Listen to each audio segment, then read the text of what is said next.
I'm here with my identical twin sister, Kelly McGonigal. Hi, Kelly. Hello, Jane, and hello, everyone else who's joining us. I'm so glad I haven't seen you in months in person. I'm glad we have this chance to connect today. Shall I introduce you to all of our friends who joined us today? Many people probably know you from your best-selling books on the Willpower Instinct and the upside of stress, and they've seen your TED Talk, all of which were based on your super successful popular classes at Stanford University. But what many people may not know is that you actually have a passion for teaching movement, that you've led group fitness classes for more than 20 years in dance and yoga. And I thought it'd be kind of fun to ask you as a first question, what are some of your favorite classes to teach? Because people probably don't know this about you. Oh, yes. I love particularly teaching dance classes. I've been teaching so many different forms of dance the last few years, everything from Bollywood to just cardio pop and Zumba. And I love teaching dance classes to people of all ages and all sizes and all physical abilities, because there's something about moving to music and allowing your body to be a vehicle for expressing what you hear in music and doing it with other people it's like the most powerful medicine and the most effective force for just creating and feeling collective joy. So those are my favorite classes to teach. But let me introduce you to everyone, my identical twin sister, Jane McGonigal. So you are best known for inventing SuperBetter, which is a game. It's also a book and an app. And SuperBetter has helped over 1 million people recover from depression and anxiety and traumatic brain injuries. And you've said that one of your biggest goals is for a game developer to win a Nobel Prize. And so for mom and dad's sake, I'm hoping it's you. So thank you for being part of this conversation with me. Yeah, I'm so excited. So you just described all of your experience that you have firsthand teaching movement, and you've combined that with your research and your work as a psychologist and a researcher at Stanford into your new book, which is The Joy of Movement. And as a game designer, I thought I could set up a challenge for us today. The subtitle of your book is How Exercise Helps Us Find Happiness, Hope, Connection, and Courage. We have 15 minutes together, and I'm hoping we can talk about all 4 of those strengths today and give the folks who've joined us here online some practical tips for more hope, courage, happiness, and connection during this insane time where things are changing fast. We've got the social protests, we're dealing with the pandemic. I think we could use all 4 of those things.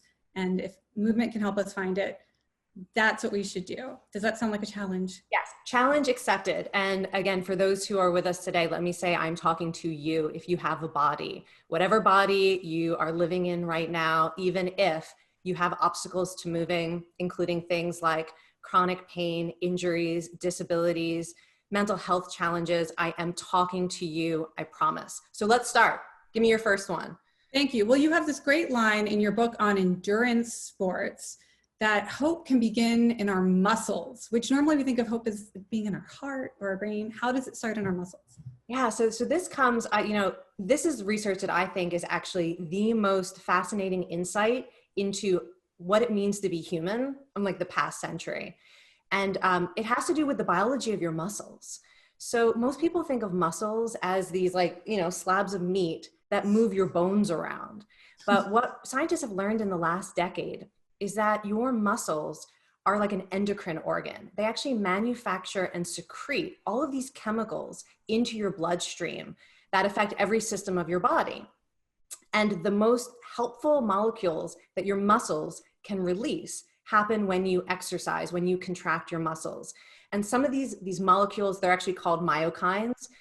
When they are secreted into your bloodstream, when you contract your muscles, some of them kill cancer cells, some of them boost your heart health, some of them regulate your blood sugar, but many of them actually travel from your muscles through your bloodstream into your brain.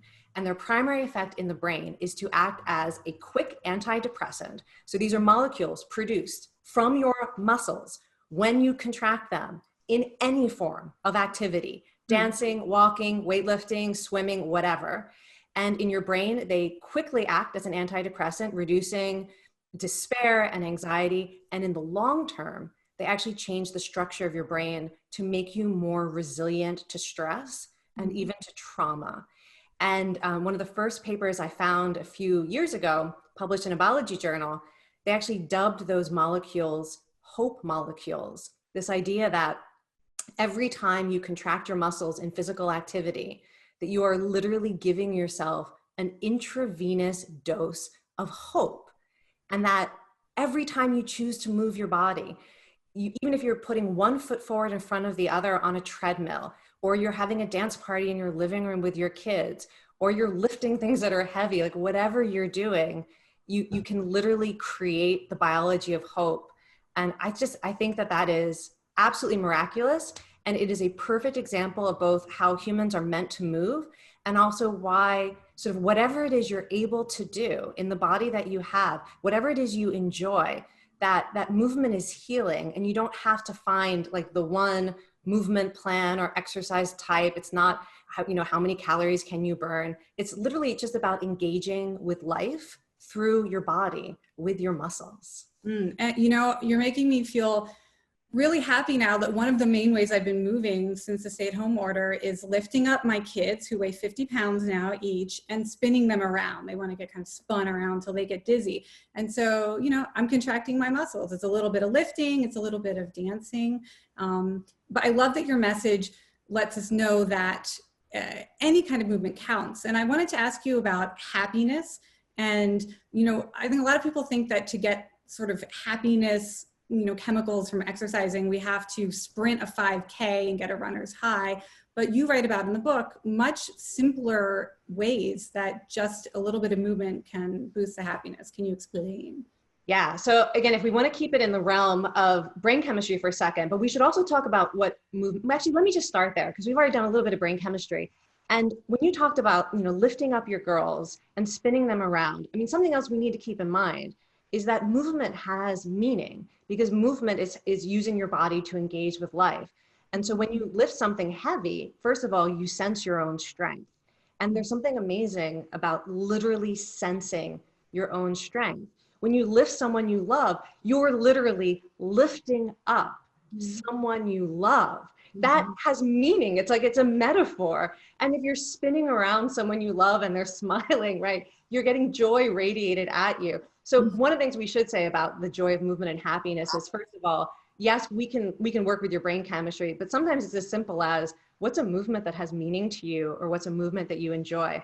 But to the point of these sort of like the happiness brain chemicals, yeah, so we know that when you move your body continuously for about 20 minutes, really any intensity, you do not have to push yourself until you feel exhausted, that it reliably increases brain chemicals, particularly endocannabinoids, which are the brain chemicals that cannabis mimics, that relieve stress and anxiety, and that enhance pleasure in your brain.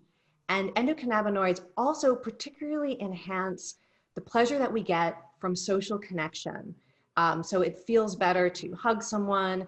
It feels more enjoyable to have a conversation with someone. It feels better to cooperate with someone. These brain chemicals sort of make us a more social version of ourselves. So we feel good. We feel less stress and anxiety. And also we're more receptive to the joys of connection. And again, that you get this brain change from any movement. I basically say, like, get into a flow. So if you can keep going for about 20 minutes, it's probably the perfect movement for you. And whatever that movement is can give you that shift. But we also know, like, forget about the brain chemistry, as little as 3 minutes of doing anything can actually reliably increase energy and optimism. So if 20 minutes seems like a million years away, if you've got 3 minutes, you can almost guarantee that if you do anything physically active with your body that works for the body you have now, you're going to feel better. I love it. So I've been doing like 10 sun salutations in the morning and in the evening. My goal is to do 1,000 sun salutations this summer, and I'm like keeping track of them. And that takes like about 3 minutes. But what you're saying is that even just that is enough to energize myself so that I can be more engaged with everything else. And there are a couple of ways, like if you want to enhance that feel better effect, a couple of things you could do with those sun salutations in 3 minutes. One would be to do them outdoors. So we know that when people are physically active in nature, it for many people dramatically amplifies the mental health benefits of movement, that the mood shift is more dramatic, that people feel more hope, they feel a sense of connection to something bigger than themselves, they feel brave, they feel more able to handle the problems in their lives. And again, it's all movement in nature. So it's whatever you can do and want to do. So you could take those sun salutations outdoors, feel the sun on your skin, and amplify the benefits of movement. Another thing you could do is put on a song you love. And that's personally my favorite way to enhance the natural benefits of movement, because we know that music, first of all, when you hear music that you love, it immediately activates the motor system of your brain. It's an invitation to move. So it makes movement easier and it makes you physically stronger. And also you get an endorphin rush and an adrenaline rush when you listen to music that you love. And I've also found that music can bring out the meaning of the movement. So like for sun salutations, I used to have this whole playlist for sun salutations, like Here Comes the Sun and Let the Sun Shine and In the Sun, these beautiful songs that connect to the meaning of sun as a life force and gratitude and faith and all of that. So there are two challenges for you and your sun salutation. I want to ask you more about music because you have this great line in your book. For most people, the impulse to synchronize our bodies to the beat is so strong, it takes effort to actually suppress it, that when you hear a song with a beat, that it's work, and that newborns out of the womb for only 48 hours are actually able to hear and respond to a beat. As I want to ask you about that, and also the synchronization, because one thing I've been doing is inviting my husband to do the sun salutations with me. And there's something about us doing the movement together at the same time, and it feels like our breathing is getting synchronized and our attention and focus is synchronized. And you write a lot about the power of doing the same type of movement with someone else. What can you say about that? Yeah, so the synchrony effect is amazing. When human beings move together, something happens where your sense of self expands to include the other that you are moving with. And it creates a felt sense of connection that is really hard to achieve in other ways. You feel closer, you trust that person more, you feel a sense of belonging. And that sense of connection also increases people's sense of agency and personal power and well-being. So it's not only that maybe you would feel closer to your husband when you move with him, but also having moved with other people in synchrony with other people, you feel more hopeful and brave about your own life. You feel more personally powerful. I think it's also, it's one of the reasons why people experience that kind of hope and power from protests, from walking in synchrony with other people. Moving with other people is part of how we sense our connection to something bigger than ourselves, and also how we find a sort of innate hope that sustains us in facing really difficult challenges. But I see that we are running down on time, and I really wanted to ask you a question before we wrap up. Sure. So I mentioned SuperBetter, which is this app and this game that can help people cultivate mental strengths and resilience. And you've got some new challenges related to movement. Is that right? Yeah, so SuperBetter is designed to help you bring the same mindset that you naturally use when you play games. So that feeling of creativity and optimism and agency, that the actions I take can actually matter, and your willingness to ask others for help. And we try to apply that to real life challenges. And we give you little kind of habits that you can practice. So one of the new habits that we're doing with SuperBetter is dance charades, which is an amazing game that I have invented, and you and I have to totally play it. So what you do is each player makes a short playlist of songs. So say 3 to 5 songs that they like to dance to, and they share it with the other player. And then they pick one of those songs to dance to, but with themselves on mute if you're doing it over video, or if you're doing it in person, then they dance to it with their earbuds in, so the other person can't hear the song.